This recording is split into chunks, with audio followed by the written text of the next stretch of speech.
नमस्कार। मुद्दा तो है, मैं आपका स्वागत है। मैं हूं आपके साथ ब्रजेश चौक से। आज मुद्दा है आखिरी दौर, 66 पर जोर। मध्य प्रदेश में 3 दिन बाद वोटिंग होगी, लिहाजा प्रचार प्रसार का दौर आखिरी चरण में। और इस आखिरी दौर में बीजेपी और कांग्रेस मालवा निमाड़ को जीतने के लिए एड़ी चोटी का जोर लगा रहे हैं। अमित शाह के बाद अब राहुल गांधी ने इस अंचल में हुंकार भरी। कुल मिलाकर इस इलाके में दिग्गजों के दौरे लगातार हो रहे हैं। दरअसल इस इलाके की आदिवासी सीटों को जीतने के लिए दोनों ही पार्टी जोर लगा रही हैं। दोनों दल का फोकस 66 सीटों पर है। ऐसे में सवाल यह है कि मालवा निमाड़ की इस महाजंग को कौन जीतेगा? आदिवासी इस बार किसका साथ देंगे? क्या कांग्रेस 2018 जैसा प्रदर्शन फिर दोहरा पाएगी? आज इन्हीं सवालों को लेकर चर्चा करेंगे, लेकिन पहले देखिए ये रिपोर्ट।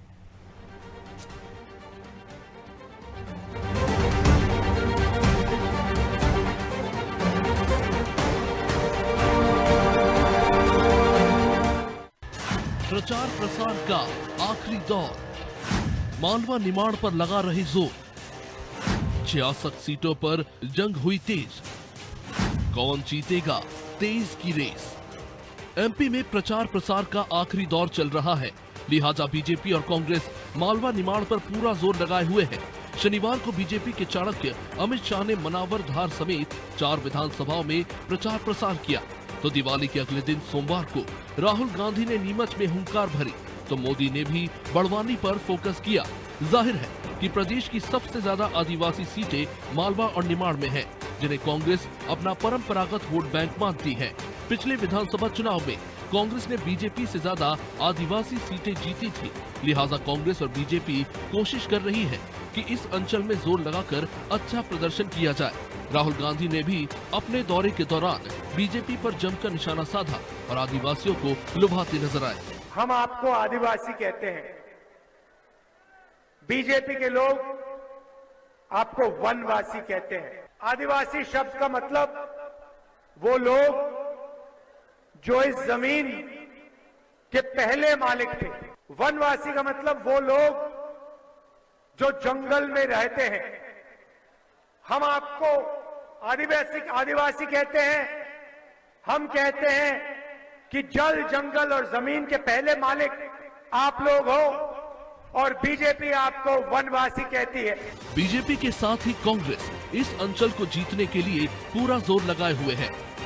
प्रियंका गांधी भी कुछ दिन पहले सांवेर और धार में सभा कर चुकी है और आदिवासियों को लुभाती नजर आई। हालांकि राहुल गांधी के बैक टू बैक दौरे पर बीजेपी हमलावर है।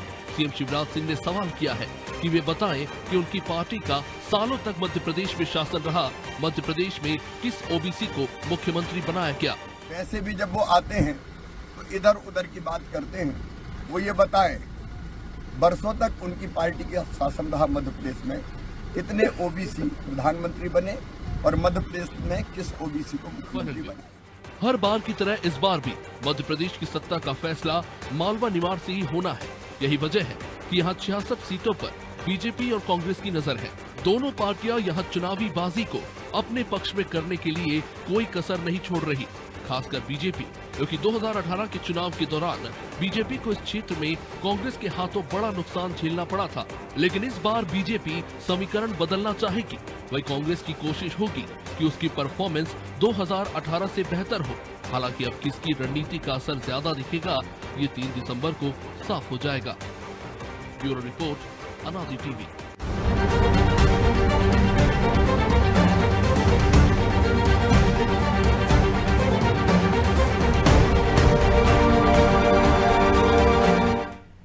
तो इस मुद्दे पर चर्चा के लिए हमारे साथ जुड़ गए नीलाभ शुक्ला, कांग्रेस प्रवक्ता हैं, डॉक्टर प्रेम व्यास बीजेपी प्रवक्ता हैं और सूर्यकांत चतुर्वेदी वरिष्ठ पत्रकार। तीनों मेहमानों का बहुत बहुत स्वागत है।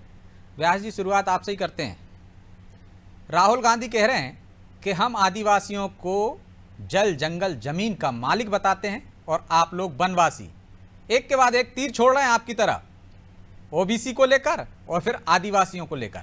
पिछली बार मात दे चुके हैं मालवा निमाड़ में, इस बार कैसे बाजी पलटेंगे आप? देखिए, राहुल गांधी जी को तो जो ग्लोबल टॉन्टिंग का अनुभव है वो मेरे को लगता है कांग्रेस या भारतीय जनता पार्टी के भी किसी भी नेता को नहीं। ग्लोबली टॉन्टिंग के लिए जो विख्यात एक नाम है वो राहुल गांधी जी का है। अगर राहुल गांधी जी से पूछेंगे कि 50 वर्ष या 60 वर्षों में कांग्रेस सत्ता पे रही, पूर्ण रूप से प्रदेश में भी केंद्र में भी, आदिवासियों के लिए उन्होंने क्या करा, आप देखिए ना, तेंदुपत्ता संग्रहण तक कई वर्षों तक 450 रुपए की मानक दरों पर ये लोग करते रहे। और उसके बाद अगर विद्यालयों की बात करेंगे तो कौन से आदिवासी अंचल में 60 वर्षों में कांग्रेस ने एक भी विद्यालय बनाया। वहीं भारतीय जनता पार्टी एकलव्य विद्यालय के साथ में कई बच्चे आज अध्ययनरत है और वहां निःशुल्क भोजन भी पा रहे हैं, निवास की व्यवस्था भी और शिक्षा की भी।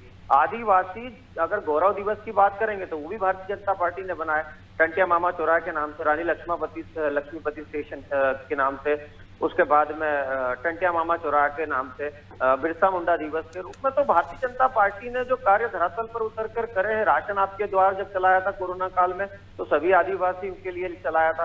पैसा नियम जो लेकर आई है भारतीय जनता पार्टी लेकर ही, बताइए 90,000 भूमि हस्तांतरित की, 3 लाख के करीब पट्टे वितरित किए। तो ये जो शब्द में उलझाना चाह रहे हैं, आज आदिवासी इनके शब्दों में नहीं उलझेगा, ये सिर्फ एक शब्दों का निर्माण करके मायाजाल प्रस्तुत कर रहे जो 2018 में प्रस्तुत करा था। परंतु अब धरातल पर उतरकर जो भारतीय जनता पार्टी के कार्यकर्ताओं ने आदिवासियों के लिए जो हित में कार्य करे हैं, उन हितों को ध्यान में रखते हुए इस बार का निश्चित रूप से आदिवासी अंचल समझ चुका है कि कौन उनके हित की पार्टी है। अगर एससी एसटी का गठन अलग अलग किया गया था मंत्रालय का, तो माननीय अटल जी बिहारी वाजपेयी की सरकार में किया गया था।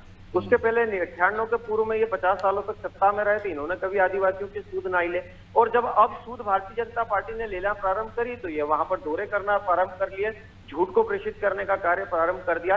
28 करोड़ मानव दिवसों का सर्जन अगर कराए तो भारतीय जनता पार्टी ने कराया। आप बताइए ना, पूर्व में कांग्रेस सिर्फ योजनाएं लाती थी, उनका नाम रखती थी, लेकिन वे खोखली योजनाएं होती थी, उनसे कहीं भी आदिवासियों का हित कभी नहीं हुआ है।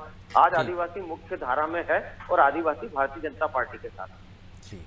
तो नीलाव जी, 2018 में आपने माया जाल बिछाया था, उस माया जाल में आदिवासी भ्रमित हो गया था, आपके पाले में आ गए थे। लेकिन अब नहीं चलेगा, क्योंकि बीजेपी ने जो काम किए हैं, चाहे नायकों को सम्मान देने की बात हो, चाहे योजनाओं की बात हो, जो व्यास जी बखान कर रहे थे अभी, अब आपके भ्रम में नहीं फंसने वाले। क्योंकि आपने कुछ किया होता तो 60 साल में इतना बेहतर कर देते कि ये परिस्थिति नहीं आती, आपको दौरे नहीं करना पड़ते इतने।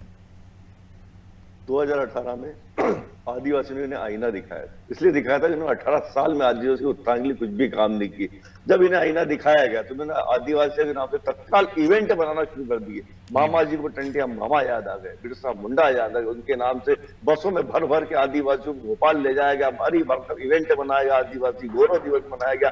बेचारे आदिवासियों को पता ही नहीं उन्हें कहाँ ले जा रहे हैं, किस काम से ले जा रहे हैं। आज तक उनकी जो मूलभूत सुविधा, उनकी सड़क, बिजली, पानी, उनकी चिकित्सा, शिक्षा की व्यवस्था, उनके आवास की व्यवस्था कहीं भी नहीं है।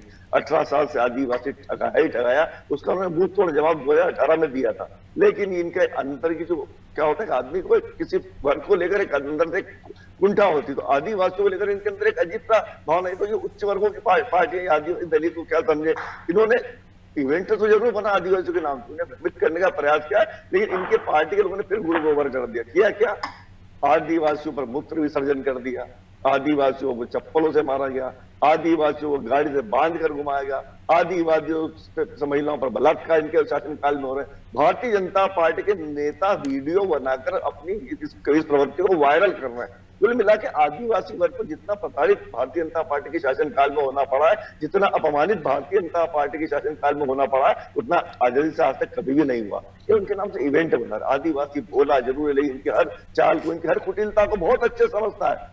और ये कितने ही दौरे कर लें, अमित शाह जी के जो तथाकथित चाणक्य माने जाते हैं, देखिए अमित शाह जी की बात तो मैं करूं, उनको लगातार 4 महीने से मध्य प्रदेश के दौरे कर रहे हैं। स्थानीय नेतृत्व को उन्होंने सिरे से नकार दिया, इनकी पार्टी स्वयं ने, न प्रदेश अध्यक्ष का कोई लेना देना, मुख्यमंत्री का चेहरा परिदृश्य से गायब कर दिया। जो मामा जी चीख चीख कर घोषणाएं करते नहीं अदाते थे कि मामा जी आएंगे तो ये करेंगे, मामा जी आएंगे तो वो करेंगे, मामा जी का चेहरा एन वक्त से परिदृश्य से गायब कर दिया। तो मामा जी एक मंच पर मायूस होकर बोलते सुने गए कि मामा जी जाएंगे तो बहुत याद आएंगे। ये स्वीकारोक्ति हो चुकी भारतीय जनता पार्टी की। तो ये कुल मिला के इनका काट की हांडी है, बार बार नहीं चढ़ेगी, इनका हवाई गुब्बारा फूटने की तैयारी में। और आदिवासी छोड़ के जितने भी मालवा निमाल के लगभग छोटा सा जवाब ले लेते हैं, फिर सुल्तान जी के पास जाएंगे। 4 सीटों पर इनको मुंह तोड़ जवाब मिलने वाला है।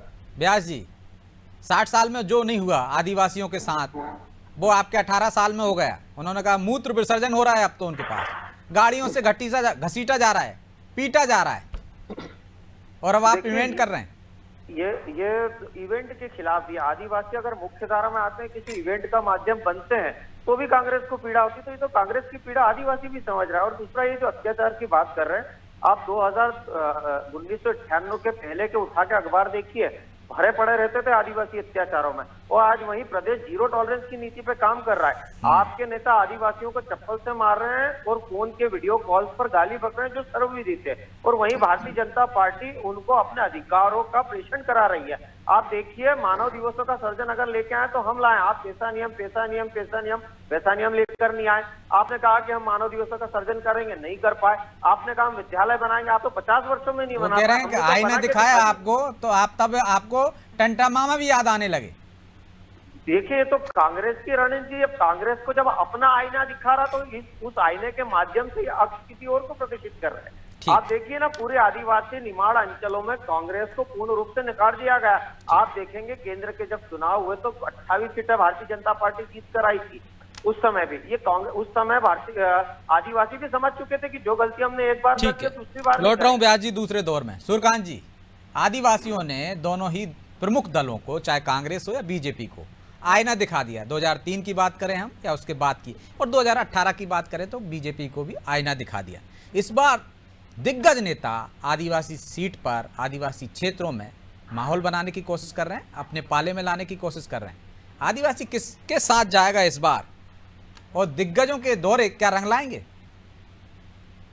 देखिए ब्रजेश जी, 2018 के जब चुनाव परिणाम आए तो निश्चित रूप से मालवा और निवाड़ अंचल का वो इलाका जहां पर सर्वाधिक प्रदेश की आदिवासी 52 सीटें हैं और उस वर्ग के लिए आरक्षित हैं, वहां पर भारतीय जनता पार्टी को भारी नुकसान उठाना पड़ा। 66 सीटों में से भारतीय जनता पार्टी को, जो पिछले चुनाव की बात करें अगर 2013 की, तो भाजपा को 57 सीटों पर जीत मिली थी, लेकिन 2018 में कम होकर उन सीटों की संख्या महज 29 रह गई थी। और यही वजह है कि भारतीय जनता पार्टी को 1.5 दशक बाद सत्ता से बाहर होना पड़ा था।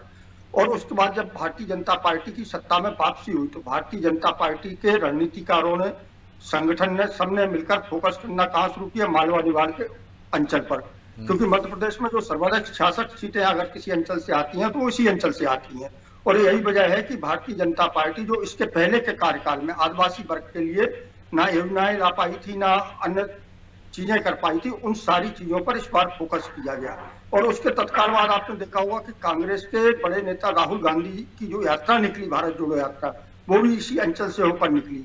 उसी की वजह है कि इस बार पूरा का पूरा फोकस भारतीय जनता पार्टी के तमाम बड़े नेताओं का तो उस इलाके पर है, क्योंकि वो एक बार फिर से 2013 की स्थिति में पार्टी को वहां लाकर खड़ा करना चाहते हैं, खासतौर पर विधानसभा चुनाव के परिप्रेक्ष्य में।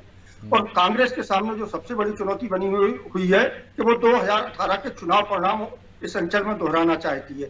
इसी वजह से आपने देखा होगा कांग्रेस भी पूरा जोर यहाँ लगा रही है। लेकिन यहाँ पर सबसे बड़ी दिक्कत जो खड़ी हो रही है वो जयेश की खड़ी हो रही है।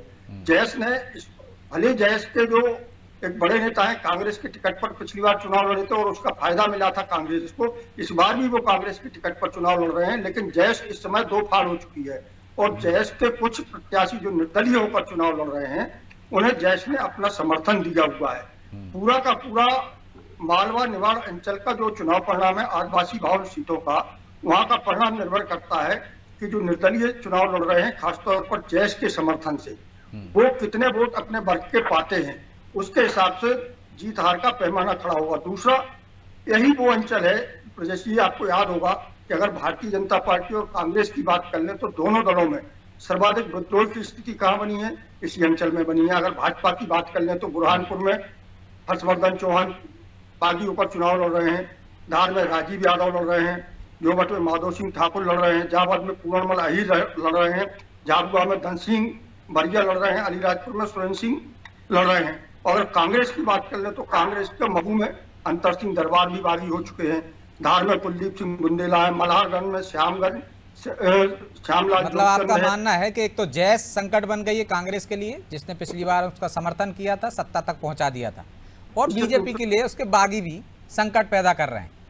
निश्चित रूप से इन दोनों पर निर्भर करता है, ये दोनों तय करेंगे कि किसका पल्ला भारी रहेगा। नीलाभ जी, लेकिन राहुल गांधी के तर्कस से दो तीर बार बार निकल रहे हैं। एक पर हम जिक्र कर चुके हैं आदिवासियों को साधने के लिए, और दूसरा है ओबीसी की बात कर रहे हैं। तो शिवराज सिंह चौहान ने आज सवाल किया है कि वो बता दें कि ओबीसी के लिए क्या किया अब तक उन्होंने, कितने सीएम बना दिए, कितने पीएम बना दिए। देखिए सीधी बात है, कांग्रेस पार्टी ने सामाजिक न्याय के अनुसार ओबीसी को पूरा एक आदमी अपने हम टिकटों में प्रतिनिधित्व दिया है। अब भूरिया जी को देख लिए, हमारे जमुना देवी जी को दिया है हमने पूरा प्रतिनिधित्व। हमारे लंबी फेरी से बताने की आवश्यकता नहीं है, मुझे भारतीय जनता पार्टी का सर्टिफिकेट लेना है। भारतीय जनता पार्टी के नेता ये बताए कि 18 सालों में इन्होंने आदिवासियों के लिए और ओबीसी वर्ग के लिए क्या किया, तो इन्हें वोट क्यों दिया जाना चाहिए। इन्हें आज किसान वोट देना नहीं चाहता, इन्हें आज दिव्यांग वोट देना नहीं चाहता, इन्हें आज बुजुर्ग वोट देना नहीं चाहता, आदिवासी, दलित, महिला, पिछड़े वर्ग के लोग इन्हें वोट देना नहीं चाहते। इन्हें वोट देना कौन चाहते हैं? माफिया लोग। इन्हें वोट देना कौन चाहते हैं? सरकारी नौकरियों मैनिपुलेट करके नौकरियां पा सके। इन्हें वोट देना कौन चाहते हैं? दुराचारी लोग। इन्हें वोट देना कौन चाहते हैं? जो भ्रष्टाचार बढ़ाना चाहते हैं। इनके वोटर पे का अलग चीज हो चुकी है, 50% कमीशन की सरकार। आज आम एक ये बात तय है, भारतीय जनता पार्टी एक करारी पराजय की तरफ बढ़ रही है, बढ़ नहीं रही बल्कि दौड़ रही है। इसलिए प्रदेश नेतृत्व का वो तो बार बार दोहराते हैं कि हमने ओबीसी के कितने सीएम दे दिए हैं, आपने क्या दिया अब तक? एक भी मुख्यमंत्री दिया? देखिए हमने अब पूरा प्रतिनिधित्व दिया है ओबीसी वर्ग को, आदिवासी वर्ग को। हमें इनसे उसके लिए प्रमाण पत्र लेने की आवश्यकता नहीं है। ये मुद्दों की बात करें, इन्होंने आदिवासी वर्ग के लिए नहीं, आप बार बार दोहरा रहे हैं ना कि कितने अधिकारी ओबीसी वर्ग के हैं, केंद्र में कितने हैं, मध्य प्रदेश में कितने हैं, तो वो तो कह रहे हैं कि नेतृत्व भी ओबीसी वर्ग का व्यक्ति कर रहा है, तो आपसे तो पलड़ा भारी हुआ ना। देखिए कहीं भी नहीं, ओबीसी वर्ग को, दलित वर्ग को, पिछड़े वर्ग को इतना ठगने का, भ्रमित करने का भारतीय जनता पार्टी ने किया, उतना आजादी के बाद इतिहास में कभी भी नहीं हुआ है। ठीक, और ये वर्ग इन्हें आईना भी दिखा चुका है, लेकिन ये मानने को तैयार नहीं। ये इवेंट पर इवेंट बना रहे हैं, लेकिन इनकी इस इवेंट को ये लोग बहुत अच्छे समझ रहे हैं। बोले जरूर है, लेकिन इनकी चाल को अच्छे समझ रहे हैं। ठीक, अब ओबीसी वर्ग आपके इवेंट में भी नहीं आने वाला। व्यास जी, आपने ठगने का काम किया इस वर्ग को। देखिए ये जो ठगने की माया है, ये कमलनाथ जी से प्रारंभ हुई, दिग्विजय सिंह के साथ में चली और राहुल गांधी जी द्वारा प्रेषित हुई है। तो निश्चित रूप से जितने प्रवक्ता कांग्रेस के इसी ठगने की माया को आगे बढ़ाएंगे। आप देखिए ना, अभी इन्होंने कहा कि दुराचारी लोग वोट देते हैं। आप बताइए, जो 30 में से 29 सीटों पर भारतीय जनता पार्टी जीती थी, तो क्या वे दुराचारी लोग थे? मतलब प्रदेश की जनता इनके लिए दुराचारी हो जाती है, जो इनको वोट नहीं देता वो राक्षस हो जाता है। आप देखिए सावेर में जाकर जब राहुल गांधी, कमलनाथ जी बोलते हैं तो वो वहां की जनता को दिग्भ्रमित करते हैं, उनको ये कह देते हैं कि ये तो दुराचारी जनता है। तो निश्चित रूप से ये जो इनके शाब्दिक बाण जो इनके अस्त्रों से निकलते हैं बार बार, इसका संपूर्ण जवाब मध्य प्रदेश की पूरी जनता देगी। आप 66 सीटें तो छोड़ ही दे दिए, तो माफिया की बात करते हैं जो प्रदेश में भ्रष्टाचार को बढ़ाना चाहते हैं, भ्रष्टाचार का जवाब और इनके जो सांस्कृतिक बाण निकलते हैं। आप बताइए ना, ये आदिवासियों के खिलाफ अपशब्द का प्रयोग करते हैं। जब द्रौपदी मुर्मू जी को राष्ट्रपति पद के लिए निर्वाचित किया जाता है, तो इनके नेता वहां पर वोट देने नहीं जाते, उनका बहिष्कार कर देते। ये जैश के साथ तालमेल मिला के सरकार सत्ता जरूर बना देते, लेकिन वही जैश जब अपने अधिकारों को लेकर इससे लड़ने का प्रयास करता है, तो उसके नेताओं के खिलाफ ये झूठे मुकदमे दर्ज करा देते हैं। जब आदिवासी अंचल के लोग सड़क निर्माण को लेके, पानी को लेके उन 15 महीनों में कमलनाथ जी से मिलने की चेष्टा करते हैं, तो कमलनाथ जी मिलने से मना कर देते हैं। तो ये कमलनाथ जी का जो छल चरित्र है और दिग्विजय सिंह का जो दिग्भ्रमित करने का है। ठीक है, व्यास जी छोटा सा जवाब दे दीजिए। नीलाभ जी, उनको आपत्ति है कि जो बीजेपी को वोट देते हैं वो क्या दुराचारी हैं, माफिया हैं? क्या आप मतदाताओं का अपमान कर रहे हैं सीधे सीधे? राक्षस भी कहा, 2 करोड़ राक्षस भी है।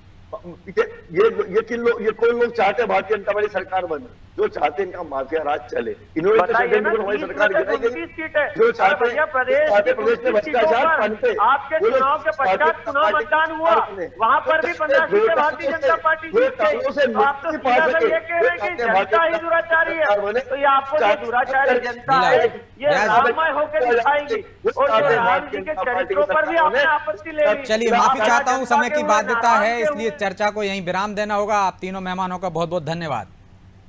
तो 66 सीटों पर जोर इसलिए लगाया जा रहा है कि सत्ता की चाबी यहीं पर मौजूद है। आदिवासी अंचल में आदिवासी जिसके पाले में जाएंगे वो सत्ता में पहुंच जाएगा।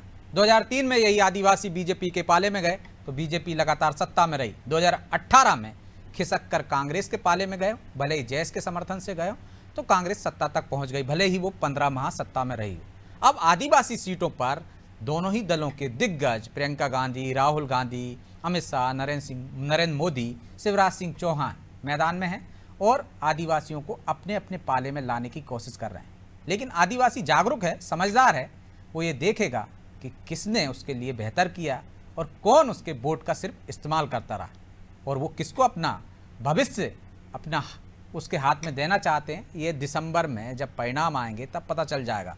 66 पे आखिर अभी तो सभी दल दाव लगा रहे हैं, किसका दाव भारी पड़ता है उसके लिए इंतजार कीजिए। बहरहाल मुद्दा तो है, मैं इतना ही, मुझे दीजिए इजाजत और आप देखते रहिए अनादि टीवी। नमस्कार।